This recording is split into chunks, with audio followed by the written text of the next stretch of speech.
Okay, bye, guys. So I'm back. Back once again. And I hurried up making this next episode because this game is amazing. I really wanna play more of it. See what happens. It's a fucking long time ago. A game that made my eyes tear up. And that's so that's why I'm kind of want to play it again. So that's cool. Let's go on.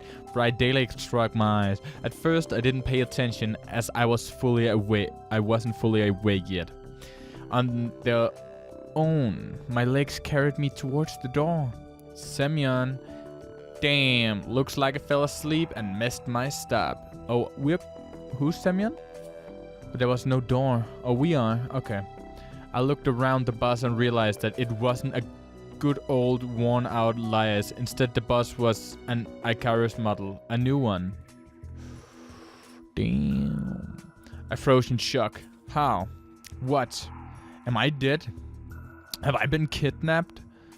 No, I must be dead. I pat myself feverishly, slapped myself painfully in the face a few times, banged my forehead on the back of one of the bus seats. It's clear. Either I'm still alive, or you can still feel pain when you're dead. But how could this happen? Maybe I slept for too long and ended up at the bus depot. And then what? Did they put me into another bus? I rushed out and took a look around. Greenery wherever I looked, tall grass on the roadside, trees, flowers. Summer. But how? It was winter just a moment ago. My head was aching unbearably. As it was going to explode, slowly I began to remember. Oh shit. He remembers, boys. He remembers. Shut it down. A long road running off into the distance. Forest, plains, fields, lakes, and forest again. I think I was sleeping, but then how can I remember all of it? And then, a gap. Some girl leaning over me. She softly whispered into my ear. Then a gap again.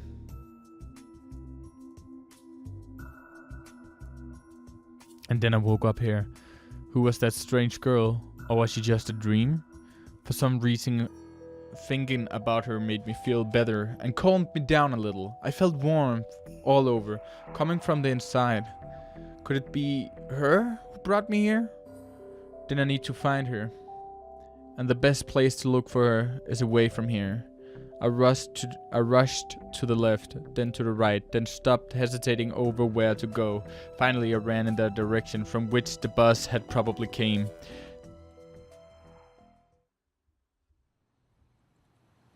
Physical exercise does not refresh one's mind. Thoughts become clearer and it gets a little easy to evaluate the surrounding reality. Not in my case, however. I was sitting on the roadside, wheezing, and trying to ease my sore throat by gulping breath of hot air. In any case, the run did its job. The fear withdrew for a while.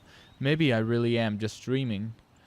Though, recalling my self-harm on the bus, I immediately rejected the idea. I am neither dreaming nor dead. A narrow road ran through the field and far into the distance. That exact same road from my dream. I must be very far away from home. And it's not just that. It was winter yesterday, and it's summer now. It's the whole environment. Of course, summer is usually like this, green and hot, but here, everything is not entirely lifelike. Everything looks like it was taken from the paintings of Russian landscapes artists of the 19th century. The grass is just too lush. The bushes are not like what bushes should be. They're so thick that you can't see anything through them. Like treetops, honestly. And the trees themselves. The forest was quite far away, and the trees looked as if they had closed their ranks and were now just waiting for the order to advance into the fields and plains. I caught my breath and looked at the bus, which was now barely visible. That was a good run. Theo took me once again. Those power lines. There must be people here. But what does it mean? In fact, that means nothing at all. Couldn't they have power lines even in hell? Roasting sinners over hot coals? That's so last century. I must have reached the point of no return, after which you should either lose your mind completely or finally try to understand what is going on. And while I still have a choice, I should pick the second option. I slowly headed back to the bus. Of course, it was scary. But I'm not likely to find an answer in the fields or the woods, and this wretched bucket of bolts is the only kind of link that I have with the real world.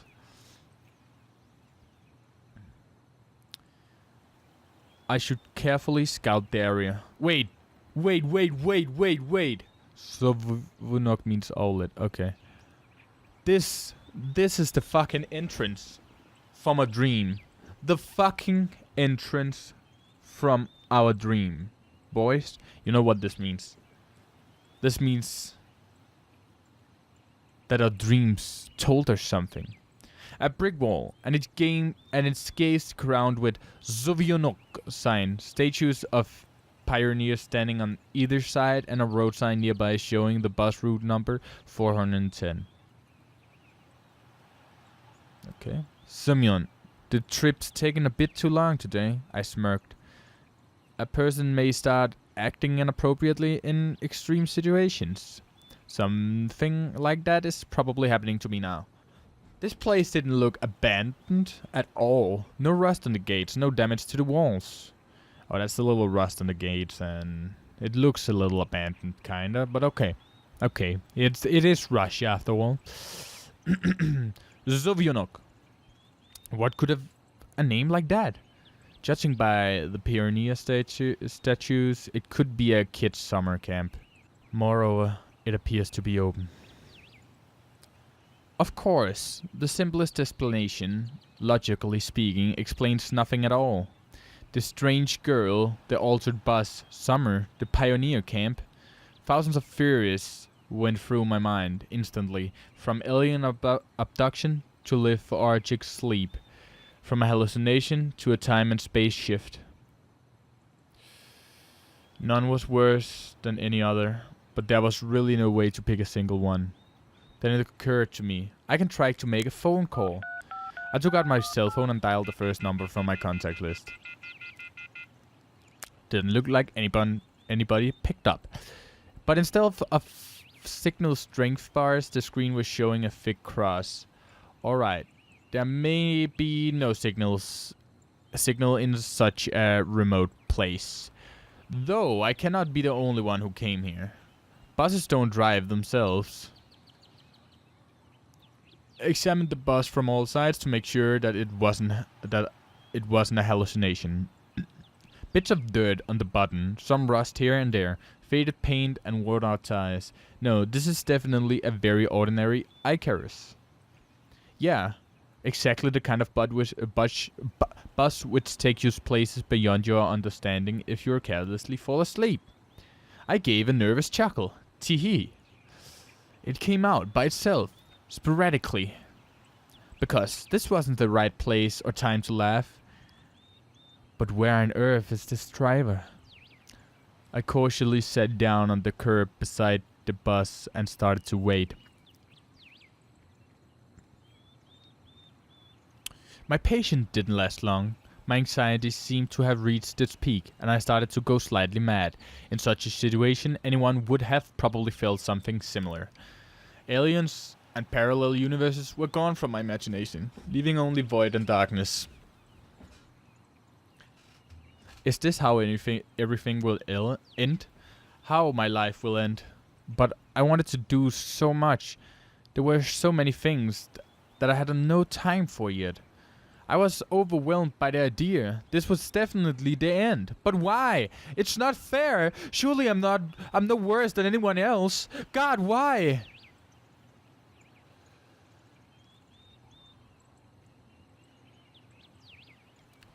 Tears were burning my eyes unbearably.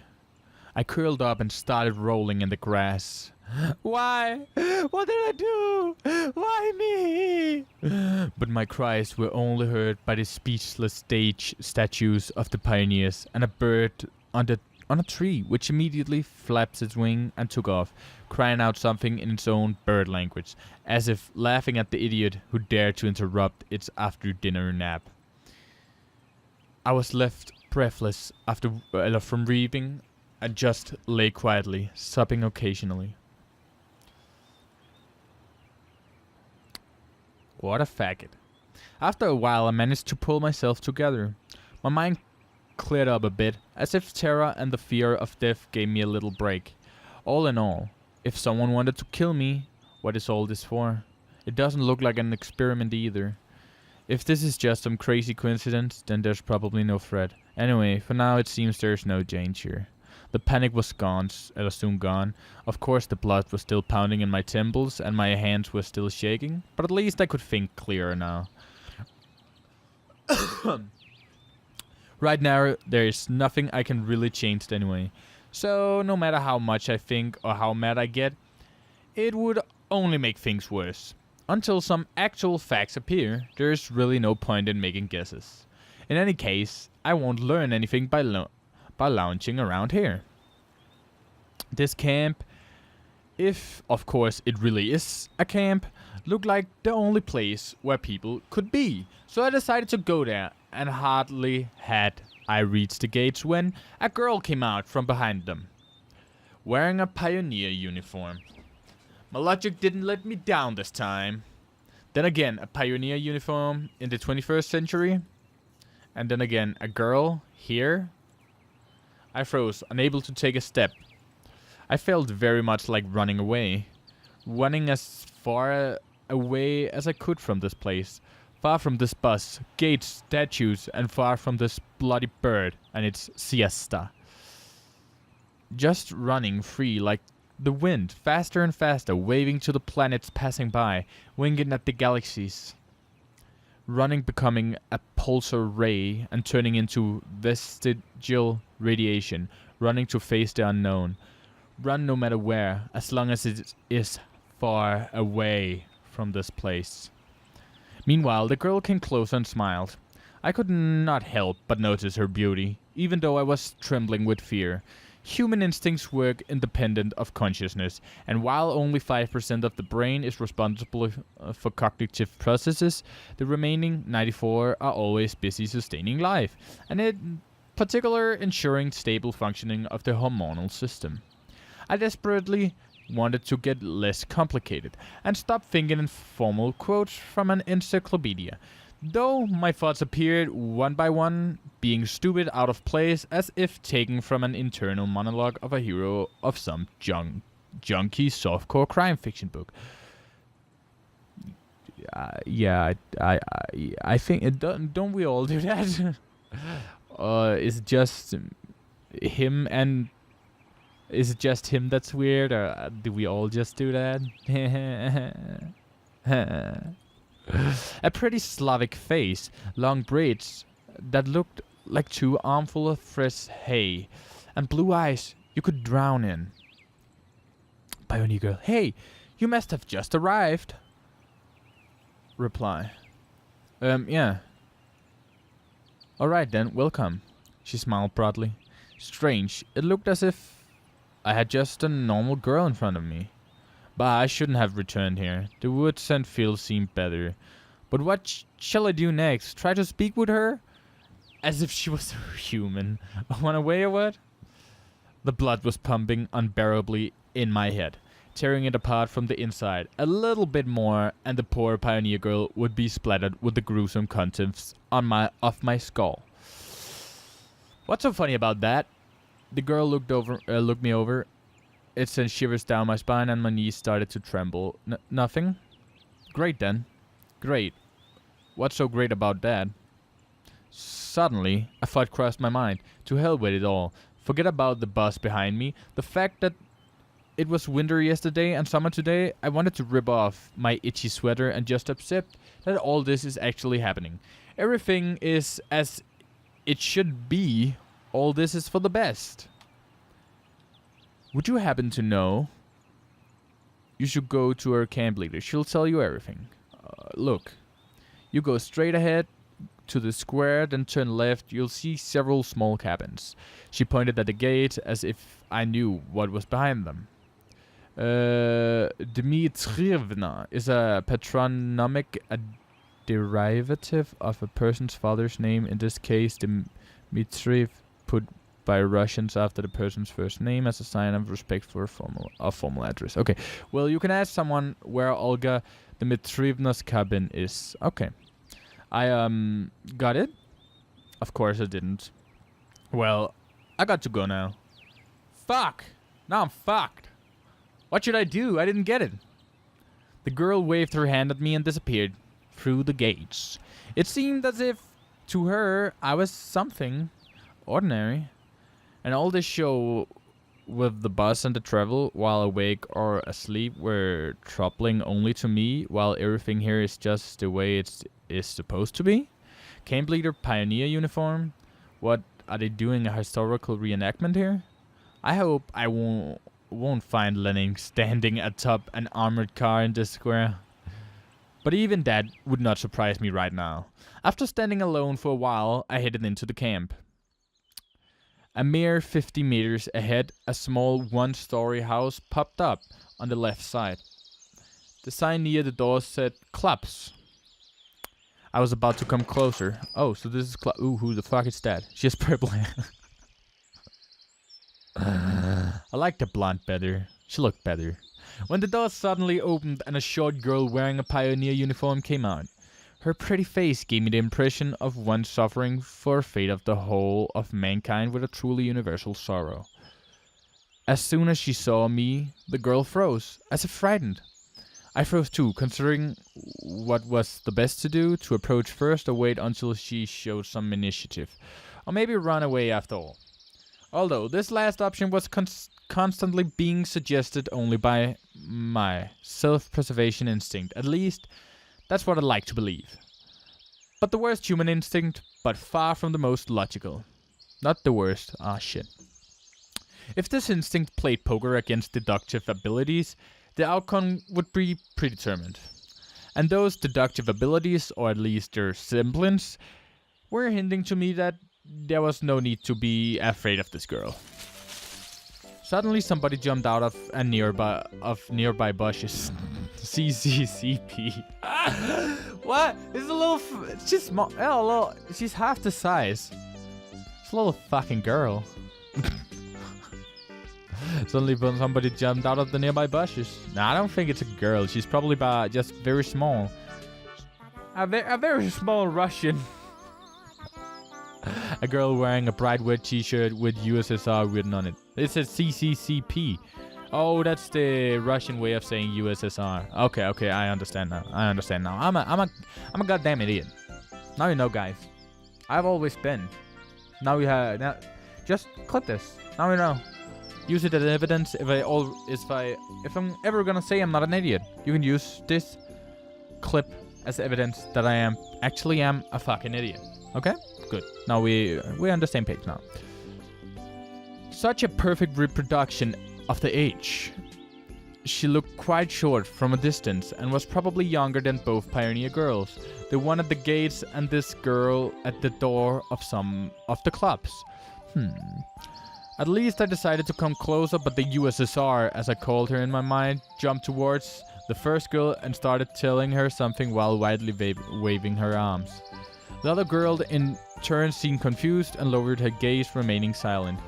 I would have probably continued to observe their amusing dialogue, but the USSR suddenly pulled something out of her pockets and started waving it in front of the first girl's face. This something turned out to be a grasshopper. Oh, damn. said the pioneer girl. The first girl squealed. She must not be too keen on insect, as she instantly rushed off towards the place where Lenin presumably made his speech about the workers' and peasants' revolution. She didn't even close her shirt all the way down. What the why? Look how stupid she looks in her fucking face. She doesn't even have a fucking nose. No pupil. At least she has a belly button. Okay. That is to say, towards the square, the USSR girl glanced at me, grinned playfully, and dashed after her. Not a bad start to the day. I have absolutely no clue where I am, besides that there are some kids here role-playing as pioneers. And as far as I can tell, this place is locating thousands of kilometers away from my home. It might even be a different reality. Damn, a different reality? That'll be fucked up. I just think maybe he took you down south. Russia's a pretty big country, maybe 1,000 kilometers down south, and you'll get a pretty nice place where it's probably summer all year round. That's my guess. But okay, a different reality. Let's just play with that. That sounds more funny. Cause then I don't know. It sounds stupid. Shut the fuck up. And this was indeed a reality. Yeah. I mean, everything around me seemed so real, if a little embellished, that I was starting to think that in fact my previous life could have been just a dream. And what am I supposed to do now? I just think you took the wrong bus and ended up in a summer camp for communist youth in another part of the country. I'm trying to think logically here, okay? That's probably it. I was picking at the cracked paving stones with my shoes and staring aimlessly at the club's building. Just a few more seconds before I have to come up with some decision. That's when I recalled myself rolling on the grass weeping. I cringed in disgust. Perhaps it's another instinct. When all energy for whimpering and self-pitying is used up, the body either goes into hibernation or mobilizes its reverses. Mine seemed to have chosen the second option, because out of the blue, I found the determination to figure out what was going on. And in order to do that, I had to act like a man. Like a human. To maintain the dignity of a representative of my own world. Representative. Fuck, I can't say the word. Fuck me. And the fuck. I followed the path to the left, on the right side of which stood small cabins, apparently the homes of the local pioneers. Actually, they looked quite cozy from the outside. Even though I was born in the Soviet Union, I had never been part of its children's organizations, neither the pioneers nor even the younger October children.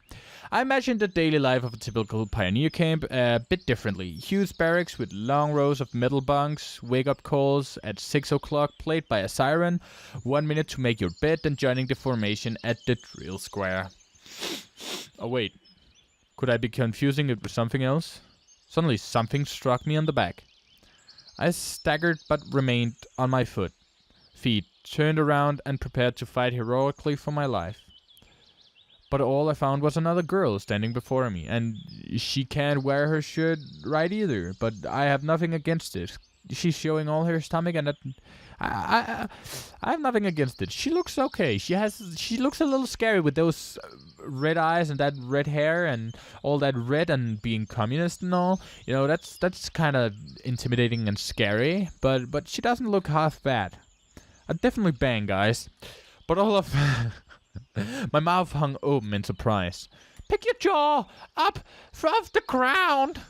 I closed my mouth. The same pioneer uniform, but the way she was wearing it looked, let's say, provocative. Like all the girls had met here before, this one was rather cute. But her overly arrogant expression killed any desire to get to know her better. Yeah, that's exactly what I thought too. I was just telling you about. New here, are you? Fine, see ya. she was very quick to saying "fuck you." Thanks. Fuck you! Don't be like real girls. They don't want to talk to me either because I don't know what to say. Fuck you. You are way too realistic. I don't like you. She threw a threatening glance at me and walked past. Waited for the pioneer girl to turn at the corner. Who knows what else she might have been up to. The most interesting thing was that even this hostile girl seemed completely normal to me. She did not give off the feeling of some deadly danger. Except maybe the danger of getting punched in the nose. Yeah, I don't like that either. That's kind of not my thing. I don't like being punched in my motherfucking nose. Not even by communist pioneer girls. At least I managed to make it to the square, and especially not by communist pioneer girls. Damn. There was no linen on an armored car, although one could easily expect something like that after all this had happened. Instead, however, a monument to a certain comrade towered in the middle of the square. The letters on the pedestal read Gunda. Must be some big figure in the party. There was some small benches at the sides. It's quite pleasant here. Where did that girl tell me to go? To the left or to the right? To left, to the right, to the left, to the right. I don't remember. He probably doesn't either. And why am I going there anyway? I don't know. Alright, I've decided to pretend to be normal. So to the right. Okay. Now you're going into the fucking... through a small grove. Okay. I think this is a great place to stop this episode. So thanks for watching. It's nice to have you watching, guys. Oh yeah, remember to like, subscribe, throw a little comment telling me how bad I was at pronouncing the word. I'm not even gonna try to pronounce it again. Just leave a comment telling how fucking bad I was at pronouncing that shitty word. And yeah, it'll be fun. Bye.